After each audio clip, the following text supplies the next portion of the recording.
हाय दोस्तों, welcome to our channel investing with Dhan. दोस्तों, आप सभी की बहुत सारी रिक्वेस्ट के बाद आज हम ये वीडियो सीरीज लेकर आए हैं। इस वीडियो सीरीज में मैं आपके साथ डिस्कस करने वाला हूं कि मल्टी बैगर स्टॉक को ढूंढने के लिए कौन कौन से पैरामीटर्स को मैं अपने लिए चेक करता हूं। दोस्तों, मल्टी बैगर वर्ड का यूज करके मैं आपको यहाँ पर कोई गुमराह नहीं करना चाहता हूं। मल्टी बैगर का यहाँ पर सिंपल सा मतलब ये है कि एक ऐसा स्टॉक जिसमें ऊपर जाने के चांसेस और बहुत ज्यादा ऊपर जाने के चांसेस रिलेटिवली ज्यादा हो कंपेयर टू नीचे जाने के चांसेस। तो हम ऐसी कंपनीज, इस पूरी वीडियो सीरीज में हम ऐसी कंपनीज को ढूंढने की कोशिश करेंगे। रादर मैं ये बोलूं, हम ऐसे पैरामीटर्स को स्टडी करने की कोशिश करेंगे। ये एक एजुकेशनल वीडियो सीरीज है जो आपको कैपेबल बनाएगी कि आप अपने लिए अपनी कैपेसिटी के अकॉर्डिंग, अपने रिस्क एपेटाइट के अकॉर्डिंग, अपने इमोशंस के अकॉर्डिंग, अपने बिहेवियर के अकॉर्डिंग, अपना कंजर्वेटिज्म या एग्रेशन के अकॉर्डिंग अपने लिए अच्छी कंपनीज ढूंढ सकते हैं। दोस्तों, इस पूरी वीडियो सीरीज में मैं आपको बताऊंगा कि कैसे अच्छी कंपनीज ढूंढी जाती हैं, या फिर मैं ये बोलूं कि अच्छी कंपनीज के कॉमन ट्रेड्स क्या होते हैं। मैंने जितनी बुक्स पढ़ी हैं, जितने सालों की इन्वेस्टमेंट है, उसमें मैंने क्या नोटिस किया है कि अच्छी कंपनीज के पैरामीटर्स कैसे होते हैं and how they differ from the खराब कंपनीज वाले पैरामीटर्स। ये सारी चीजें हम इस वीडियो सीरीज में डिस्कस करने वाले हैं। हम इसमें इनकम स्टेटमेंट के पैरामीटर, बैलेंस शीट के पैरामीटर, कैश फ्लो स्टेटमेंट के पैरामीटर, हर स्टेटमेंट के कुछ 2 से 3 पैरामीटर डिस्कस करने वाले हैं। तो अराउंड 6 से 8 वीडियो के आसपास की ये सीरीज रहेगी जहां पर मैं आपके साथ एक एक करके सारे पैरामीटर डिस्कस करूंगा। और यहां पर आइडिया सिर्फ ये नहीं है कि मैं आपको एक पैरामीटर का नंबर बता दूं। फॉर एग्जांपल, अगर ABC रेशो इस नंबर से ज्यादा है तो ये अच्छी है और इस नंबर से कम है तो ये खराब है। दोस्तों, पर्पस आपको मल्टी बैगर स्टॉक का फॉर्मूला देना नहीं है, पर्पस आपको एजुकेट करना भी है कि आप खुद से इन पैरामीटर्स को चेंजिंग मार्केट कंडीशन के साथ चेंज कर पाए। अगर आपको लगता है कि इकोनॉमी बहुत अच्छी नहीं चल रही है और सारी कंपनीज डेट लेती जा रही है, तो डेट टू इक्विटी रेशो को कैसे ट्वीक करना है, कैसे चेंज करना है, वो आप खुद ब खुद जान पाए, वो आप खुद ब खुद सोच पाए। ये मेरा आइडिया है, ये मेरा थॉट है इस पूरी वीडियो सीरीज को करने का। तो ये दोस्तों, स्टार्ट करते हैं। सबसे पहले हम यहां पर बात करेंगे इनकम स्टेटमेंट की। दोस्तों, इस पूरी वीडियो सीरीज में हम 3 टाइप की फाइनेंशियल स्टेटमेंट्स को कवर करने वाले हैं। रादर 4 टाइप की फाइनेंशियल स्टेटमेंट्स को कवर करने वाले हैं। Income statement, balance sheet, cash flow statement और statement of share holder equity. Statement of share holder equity जो 4th वाली स्टेटमेंट है, उसमें हम बहुत बड़ी चीजें डिस्कस नहीं करेंगे, लेकिन ये जरूर डिस्कस करेंगे कि प्रमोटर की इक्विटी के इंक्रीज करने का क्या इंपैक्ट होता है।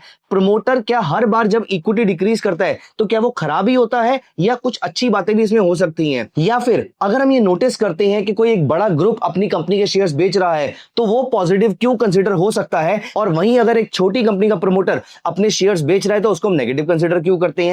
ये सारी चीजें हम इस पूरी वीडियो सीरीज में कवर करने वाले हैं। लेकिन स्टार्ट करेंगे पहले सबसे इंपॉर्टेंट इनकम स्टेटमेंट से, विच इज इनकम स्टेटमेंट। सबसे इंपॉर्टेंट इसलिए बोला क्योंकि आगे बढ़ने से पहले बेस यहीं से फॉर्म होगा, इसीलिए इनकम स्टेटमेंट एक बहुत ही इंपॉर्टेंट फाइनेंशियल स्टेटमेंट है। दोस्तों, इनकम स्टेटमेंट में सबसे ऊपर आता है रेवेन्यू। रेवेन्यू के नीचे आता है आपका कॉस्ट ऑफ गुड्स सोल्ड या फिर डायरेक्ट एक्सपेंस। ये एक्सपेंस माइनस करने के बाद आपके पास बचता है ग्रॉस प्रॉफिट। ग्रॉस प्रॉफिट में से आप selling, general, administrative expenses minus कर देते हैं तो बच जाता है EBITDA, earning before interest, taxes, depreciation, amortisation. इसमें से जब आप डी और ए माइनस कर देते हैं, डेप्रिसिएशन और एमोर्टाइजेशन माइनस कर देते हैं, तो आपके पास बच जाता है ईबीआईटी। इसको हम ऑपरेटिंग प्रॉफिट बोलते हैं। ऑपरेटिंग प्रॉफिट में से आप इंटरेस्ट एक्सपेंस माइनस कर देते हैं तो बच जाता है ईबीटी, और ईबीटी में से जब आप टैक्स पे करते हैं तो बच जाता है पीएटी, प्रॉफिट आफ्टर टैक्स। दोस्तों, ये profit after tax primarily share holder को बिलोंग करता है, चाहे वो कॉमन शेयर होल्डर के पास जाए, चाहे उसके हाथ में जाए, या फिर कंपनी में री इन्वेस्ट हो जाए, और या फिर ये जाएगा प्रेफर्ड शेयर होल्डर के पास। तो अगर आप कंपनी के एम्प्लॉई हैं तो आप नोटिस करेंगे आपको सैलरी कहां से मिल रही है, आपको सैलरी मिल रही है ग्रॉस प्रॉफिट से। तो जब तक कि कंपनी का ग्रॉस प्रॉफिट पॉजिटिव है, आपको दुखी होने की कोई जरूरत नहीं है, आप खुश रहिएगा क्योंकि आपको सैलरी मिलती रहेगी। अगर आपने कंपनी का बॉन्ड परचेस कर रखा है, कंपनी के डेट में इन्वेस्टमेंट कर रखी है, तो यहां पर ईबीआईटी एक ऐसी चीज है जिसपे आपका फोकस होना चाहिए, क्योंकि आपको मिलेगा इंटरेस्ट कंपोनेंट। और जब तक ईबीआईटी पॉजिटिव है तब तक डेट होल्डर्स को स्ट्रेस लेने की कोई जरूरत नहीं है, क्योंकि आपको इंटरेस्ट कंपोनेंट मिलता रहेगा। और 3rd नंबर पे आता है PAT, which is profit after tax, net profit, net income, net earning, किसी भी नाम से आप इसको बुला सकते हैं। दोस्तों, पैट जाता है सीधा सीधा शेयर होल्डर के हाथ में। पहले जाता है प्रेफर्ड शेयर होल्डर के हाथ में, उसके बाद जाता है कॉमन शेयर होल्डर के हाथ में। कॉमन शेयर होल्डर के हाथ में कुछ पैसे डिविडेंड की फॉर्म में चले जाते हैं और बाकी पैसा कंपनी में री इन्वेस्ट हो जाता है, और ये कंपनी के रेवेन्यू को, सेल्स को इंक्रीज करने के काम आता है। तो रेवेन्यू से कहानी स्टार्ट होती है और वापस घूम के रेवेन्यू पे आ जाती है। इसीलिए इसीलिए हमारे लिए पहला और सबसे इंपॉर्टेंट पैरामीटर, मैं किसी भी कंपनी का जब चयन करने के लिए निकलता हूं, मैं किसी भी कंपनी का जब सिलेक्शन करने जाता हूं, तो सबसे पहली चीज, फनी बात यह है कि इवन कंपनी का नाम भी जानने से पहले मैं ये जानने की कोशिश करता हूं कि कंपनी का रेवेन्यू कैसा है। अब दोस्तों रेवेन्यू कैसा है का क्या मतलब है? 100 करोड़ है, 500 करोड़ है या 5000 करोड़ रुपए है? दोस्तों ये नंबर मेरे लिए मैटर नहीं करता है, चाहे वो 100 करोड़ हो, 500 करोड़ हो, 5000 करोड़ हो या 5 लाख करोड़ ही क्यों ना हो, मेरे लिए रेवेन्यू का नंबर मैटर नहीं करता है। मेरे लिए मैटर करता है रेवेन्यू चेंज किस पेस से हो रहा है। जिस तरीके से आप चाहते हैं कि आपकी सैलरी हर साल इन्फ्लेशन के ज्यादा रेट से बढ़ती रहे, ठीक उस तरीके से हम एज एन इन्वेस्टर चाहेंगे कि मेरा पैसा भी जो मैंने कंपनी को प्रोवाइड किया है, कंपनी जो सेल कर रही है, वो भी हर साल इन्फ्लेशन के ज्यादा रेट से बढ़ता रहे, इन्फ्लेशन से ज्यादा तेजी से बढ़ता रहे। अब दोस्तों इसकी इंप्लीकेशन क्या है, इसका मतलब क्या है, मैं आपको समझा देता हूं। हमने डिस्कस किया कि रेवेन्यू में से हम cost of goods sold minus कर देते हैं। दोस्तों cost of goods sold minus कर देते हैं और नीचे एम्प्लॉय कॉस्ट आ जाती है, वो भी हम माइनस कर देते हैं, जो सेलिंग जनरल एडमिनिस्ट्रेटिव एक्सपेंस के अंदर आई थी। अब सोचिए, कॉस्ट ऑफ गुड्स सोल्ड मतलब रॉ मटेरियल की कॉस्ट। अब अगर रॉ मटेरियल लगातार महंगा होता जा रहा है, किस रेट पे? महंगाई के रेट पे, इन्फ्लेशन के रेट पे, तो अगर रॉ मटेरियल इटसेल्फ ही 7-8% से बढ़ता जा रहा है, तो अगर रेवेन्यू भी 7-8% से बढ़ रहा है, तो क्या फायदा? ये तो कोई एक्स्ट्रा ऑर्डिनरी चीज नहीं हुई। इसका मतलब पहली रिक्वायरमेंट। अच्छा यहां पर एक और चीज है, अभी हमने डिस्कस किया था कि इसके बाद आता है आपका employ cost, selling general administrative expenses. ज्यादातर एम्प्लॉयज भी यही चाहते हैं कि उनकी सैलरी इन्फ्लेशन के ज्यादा रेट से बढ़ती रहे। तो दोस्तों जब SG&A और COGS दोनों ही जब इन्फ्लेशन के ज्यादा रेट से बढ़ रही है, इन्फ्लेशन को बीट कर रही हैं, तो रेवेन्यू को तो बड़े लेवल पर इन्फ्लेशन को बीट करना चाहिए ना, क्योंकि अगर रेवेन्यू इन्फ्लेशन बीट नहीं करेगा और COGS और SGA ये दोनों इन्फ्लेशन बीट कर देंगे, तो यहां पर आपका रेवेन्यू का जो ग्रोथ रेट है या फिर आपकी जो प्रॉफिटेबिलिटी है, वो दोनों कम होनी शुरू हो जाएंगी। इसका मतलब यह है कि पहली कंडीशन, और आई वुड से सबसे इंपॉर्टेंट कंडीशन, इस वीडियो में हम इसी टॉपिक पे बात कर रहे हैं कि रेवेन्यू का ग्रोथ रेट कैसा होना चाहिए। तो दोस्तों मैं आपको डायरेक्ट नंबर नहीं बताना चाहता था, लेकिन आई होप आपको मेरी बात कन्विंसिंग लगी होगी। अब अगर मैं आपसे पूछता हूं, और मेरे ख्याल से यही तरीका होता है एजुकेट करने का, कि मैंने आपको लॉजिक बता दिया है, अब आप मुझे खुद ब खुद बता सकते हैं कि रेवेन्यू का ग्रोथ रेट आपको कैसा चाहिए। किसी कंपनी का रेवेन्यू ग्रोथ रेट कैसा होगा, मैं आपको 3 ऑप्शन दे देता हूं। अब आप मुझे बताइएगा कि आपको इनमें से कौन सी कंपनी अच्छी लगती है। पहली कंपनी A, जिसका रेवेन्यू ग्रोथ रेट है 2%। दूसरी कंपनी B, जिसका रेवेन्यू ग्रोथ रेट है 7%। और तीसरी कंपनी C, जिसका ग्रोथ रेट है 15%। आप मुझे बताइए आप इनमें से कौन सी कंपनी प्रेफर करेंगे, A, B या C? A का रेवेन्यू ग्रोथ रेट 2% के आसपास, B का रेवेन्यू ग्रोथ रेट 7% के आसपास और C का रेवेन्यू ग्रोथ रेट 14-15% के आसपास का है। दोस्तों जल्दी से कमेंट्स में A, B या C लिख दीजिए, मैं अगले 2 सेकंड के अंदर आपको इसका आंसर करने वाला हूं। आई एम वेरी श्योर आप सभी लोगों ने लिखा होगा C, क्योंकि आपको लॉजिक समझ में आ गया है। मेरी कंपनी का रेवेन्यू ग्रोथ रेट अगर 7% रहेगा तो COGS भी 7% से ग्रो कर रहा है, तो अगर रेवेन्यू और कॉस्ट दोनों ही 7% से ग्रो कर रही हैं, तो कंपनी अपना प्रॉफिट कैसे बढ़ा पाएगी? इसका मतलब यह है कि आपका रेवेन्यू ग्रोथ रेट कम से कम 14-15-20% के आसपास का होना चाहिए। मैं पर्सनली अपने लिए प्रेफर करता हूं कि मेरी कंपनी का ग्रोथ रेट कम से कम 15% के आसपास का होना चाहिए। आइए दोस्तों अब विदाउट एनी डिले हम ScanX ओपन करेंगे और वहां पर देखेंगे ऐसी कौन सी कंपनीज हैं, ऐसी रादर कितनी कंपनीज हैं जो मेरी कंडीशन को, जो हमारी कंडीशन को फुलफिल भी कर पा रही हैं, नहीं कर पा रही है। आइए दोस्तों यहां पर हमने ScanX ओपन कर लिया है, यहां पर हम चलते हैं क्रिएट पे,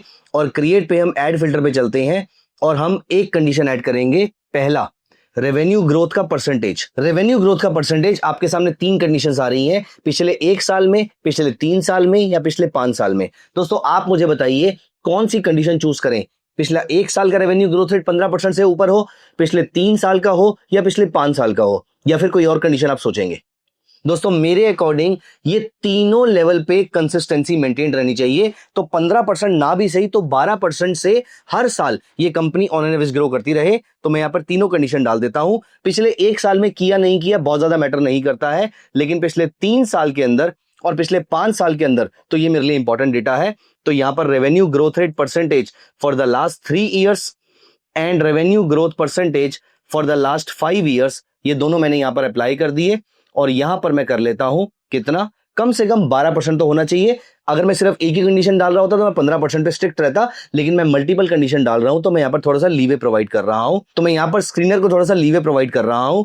तो यहां पर देखिए दोनों जगह पे आपने 12% का ग्रोथ रेट लगा दिया है। आप सोचिए 2500 में से सिर्फ 350 पौने 400 कंपनीज, प्रिसाइजली 367 कंपनीज ऐसी आ रही हैं जो पिछले 3 और 5 साल से लगातार 12% के रेट से ग्रो कर रही हैं। अभी कंपनी ज्यादा है तो हम ये नंबर को और इंक्रीज भी कर सकते हैं। हम इसको 15% कर देते हैं और हम इसको भी 15% कर देते हैं। अब आप यहां पर देखिए, मेरे सामने 10% से भी कम कंपनीज बचती हैं जो लगातार 15% के रेट से ग्रो कर रही हैं। एंड दोस्तों, ये है मेरी पहली कंडीशन किसी भी कंपनी को सिलेक्ट करने के लिए। अगर कोई कंपनी 12, 13, 14, 15% के रेट से ग्रो नहीं कर रही है, दोस्तों ये कंपनी मुझे अपने पोर्टफोलियो में, मेन कोर पोर्टफोलियो में नहीं चाहिए। वैसे तो हर इंसान के 2 पोर्टफोलियो होते हैं, एक होता है कोर पोर्टफोलियो, एक होता है सैटेलाइट पोर्टफोलियो। अगर आपको कोर और सैटेलाइट पोर्टफोलियो कॉन्सेप्ट नहीं मालूम है तो आप जाके मेरी पिछली वीडियो एक बार चेक कर सकते हैं, जहां पर आप सिर्फ इस चैनल पे जाके सर्च कीजिए कोर एंड सैटेलाइट पोर्टफोलियो, आपको वो वीडियो मिल जाएगी। वो एक बहुत ही इंपॉर्टेंट और बहुत ही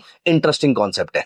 दोस्तों, यहां पर मेरे सामने पहली कंडीशन फुलफिल करने वाली सिर्फ और सिर्फ 225 कंपनीज बचती हैं। इमेजिन, हमने एक ही कंडीशन ऐड करके तकरीबन 90% कंपनीज अपनी लिस्ट में से बाहर कर दी हैं। कहीं आपको ये तो नहीं लग रहा कि हमने सारी कंपनीज लिस्ट से बाहर कर दी हैं तो अच्छी कंपनीज भी तो बाहर निकल गई होंगी? दोस्तों, अच्छी कंपनीज अगर बाहर निकल भी गई होंगी, अगर 1 या 2 अच्छी कंपनीज मिस भी हो जाएंगी तो फर्क नहीं पड़ता है, लेकिन अगर एक भी कंपनी आपके पोर्टफोलियो में खराब हो जाती है तो आपके पोर्टफोलियो में बहुत ज्यादा फर्क पड़ता है। क्योंकि वॉरेन बफेट के 2 थंब रूल्स जो हैं वो ये कहते हैं, rule number 1, never lose your capital. Rule number 2, always remember rule number 1। तो इसीलिए कोई अच्छी कंपनी मिस होती है तो हो जाए, लेकिन कोई खराब कंपनी हमारे पोर्टफोलियो में नहीं आनी चाहिए। This we always have to ensure. तो दोस्तों, ये रही मेरी पहली कंडीशन। आप मुझे बताइए, आप इसके अंदर क्या इनपुट देंगे? क्या आपका रेवेन्यू ग्रोथ रेट को लेकर कोई क्वेश्चन है? क्या आपके माइंड में ये क्वेश्चन है कि क्या सारे सेक्टर हमारी कंडीशन को फुलफिल कर रहे होंगे, या फिर कोई और भी आपके माइंड में क्वेश्चन है, थॉट है, फीडबैक है? तो कमेंट्स में जरूर बताइएगा। I will be very happy answering all your question. दोस्तों, ये वीडियो सीरीज उन सारे डेडिकेटेड लर्नर्स के लिए है जो अपने फंडामेंटल एनालिसिस और इक्विटी रिसर्च के कॉन्सेप्ट्स को स्ट्रॉन्ग करना चाहते हैं। I am willing to guide you कि मैं किस तरीके से अपनी कंपनी में एनालिसिस करता हूं, एंड आई एश्योर यू कि वो सारे पैरामीटर्स मैं जिस तरीके से यूज करता हूं, वो सारे पैरामीटर्स मैं आपके साथ बिल्कुल ट्रांसपेरेंसी के साथ शेयर करने वाला हूं। तो इन पैरामीटर्स को धीरे धीरे हम ऐड करते जाएंगे और फिर हमें मिल जाएंगे अच्छे स्टॉक्स जिनमें वोलेटिलिटी, जिनमें डाउनसाइड कम होगी या डाउनसाइड के चांसेस कम होंगे और अपसाइड के चांसेस बहुत ज्यादा होंगे। यही हमारा पर्पस है, इसी को हम जनरली मल्टीबैगर बोलते हैं। तो दोस्तों, मुझे आपके कमेंट्स का, आपके फीडबैक का इंतजार रहेगा। Thank you so much, bye bye, take care. Investments in the securities market are subject to market risk. Read all the related documents carefully before investing.